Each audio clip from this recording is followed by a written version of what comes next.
ये 2022 का एक सवाल है। एक बार इसको आप पढ़िए, जो कि कहीं न कहीं कंटेम्प्ट ऑफ कोर्ट को डिफाइन करता है।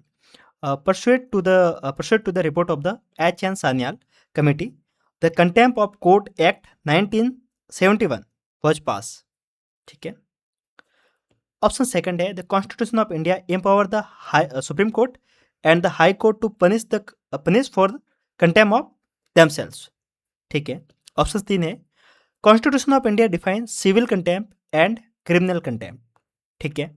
ऑप्शन फोर कह रहा है, in India the parliament is vested with the power to make law on contempt of court. ठीक है। हिंदी में पढ़ना है तो हिंदी में भी एक बार के लिए देख सकते हैं। एच एन सान्याल कमेटी के रिपोर्ट के अनुसरण में न्यायालय की अवमानना अधिनियम 1971 पारित किया गया। ठीक है। भारत का संविधान उच्चतम न्यायालय और उच्च न्यायालय को अपनी अवमानना के लिए दंड देने हेतु शक्ति प्रदान करता है। ठीक है। भारत का संविधान सिविल अवमानना और आपराधिक अवमानना की परिभाषा करता है।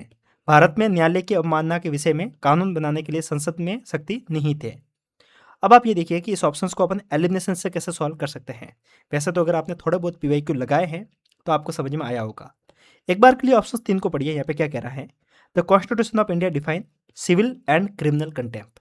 अब आप ये देखिए कि अगर आप यूपीएससी के एग्जाम देने जाते हैं और अगर आपको नॉलेज नहीं है, अगर आपको आंसर नहीं पता है, तो इस बात को गांठ बांध लेना कि अगर कहीं पे सवाल आता है कि कॉन्स्टिट्यूशन ऑफ इंडिया डिफाइन या फिर कॉन्स्टिट्यूशन ऑफ इंडिया एक्सप्लेन, मतलब ओवरऑल थीम ये है कि अगर कहीं पे ये कह रहा है कि कॉन्स्टिट्यूशन ऑफ इंडिया इस चीज़ को एक्सप्लेन करता है या फिर उसको समझाता है, तो उस ऑप्शन को आप गलत मान के चलेंगे। लॉजिक क्या वो भी मैं आपको यहाँ पे बता देता हूँ। लॉजिक ये है कि जब हम ये कहते हैं कि कॉन्स्टिट्यूशन ऑफ इंडिया यानी कि भारतीय संविधान में ये बात एक्सप्लेन की हुई है, तो लॉजिक ये देखिए कि हमारा संविधान की किताब एक मोटी सी बुक है। आपको क्या लगता है कि उसके अंदर हर चीज डिटेल में लिखी जा सकती है? शायद नहीं। ऑब्वियस सी बात है कि अगर उसमें सब कुछ लिख देगा तो वो इतना बड़ा ग्रंथ बन जाएगा, इतना मोटा, क्योंकि सब चीजें उसमें नहीं लिखी जा सकती ना।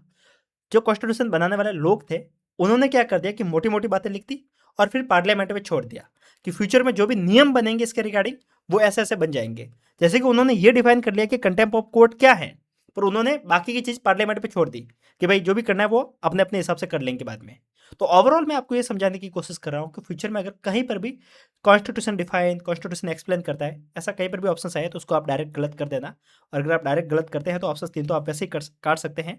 और वैसे मैंने आपको बता दिया कि पार्लियामेंट लगभग जितने भी किसी भी लॉ के रिगार्डिंग कुछ भी बात होगी तो वो पार्लियामेंट काम करता है उसके ऊपर। ठीक है। तो आप ऑब्वियस सी बात है कि parliament is vested with the power to make law. Law बनाने का काम पार्लियामेंट का है, ऑब्वियस सी बात है। तो अपन ऑप्शन 4 को सही मान के ऑप्शन बी तक पहुंच सकते हैं। ये सबसे इजी वे था किसी भी सवाल को सॉल्व करने का। ऑल्दो वैसे अगर आप देखेंगे कॉन्स्टिट्यूशन डिफाइन तो इसके ऊपर एक सवाल नहीं, आगे भी एक क्वेश्चन देखने को मिल जाएगा। यही इसी पेपर में आपको देखने को मिल जाएगा।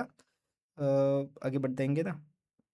Constitution of India classify the minister into 4 rank. ये सवाल देख रहे हैं आप, कॉन्स्टिट्यूशन ऑफ इंडिया वापस से जो क्लासिफाई करता है, डिफाइन करता है, एक्सप्लेन करता है।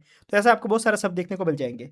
अगर मैं इसको और खोलूंगा तो आपको आगे और भी देखने को मिल जाएगा कि आप पाएंगे कि यूपीएससी 2013 से लेकर यूपीएससी 2025 के बीच में इस थीम पे कम से कम आप ज़्यादा नहीं तो 20-25 सवाल लेके चल सकते हैं। 20-25 नहीं तो भी 18-19 सवाल तो आप कम से कम लेके चलिए कि यूपीएससी ने इस तरीके से सवाल पूछे हैं और सारे स्टेटमेंट लगभग गलत थे। ठीक है। अब यहाँ पे एक थोड़ा सा खेल ये है, 2025 में एक सवाल पूछा था कि जो पॉलिटिकल पार्टी शब्द है क्या वो कॉन्स्टिट्यूशन में लिखा हुआ है? तो अब ये सवाल पूरा अलग हो जाता है। यहाँ पे थीम पूरी बदल गई है। यहाँ पे सिर्फ ये पूछा है कि ये शब्द लिखा गया है, तो हु नो, गॉड नो, क्योंकि पूरा कॉन्स्टिट्यूशन हमने पढ़ा नहीं है। तो आप इस बात को ध्यान में रखना कि थोड़ा बहुत अगर थीम को समझ लेंगे तो चीज़ें कहीं ना कहीं कवर हो जाएगी। अगर आपको ये सीरीज अच्छी लग रही है 50+ एलिमिनेशन, तो आप मुझे बता सकते हैं।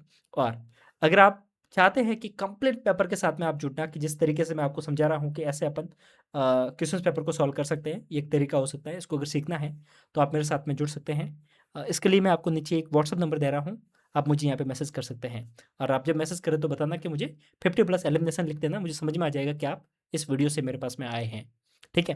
बाकी मिलते हैं, तब तक के लिए नमस्कार, जय हिंद।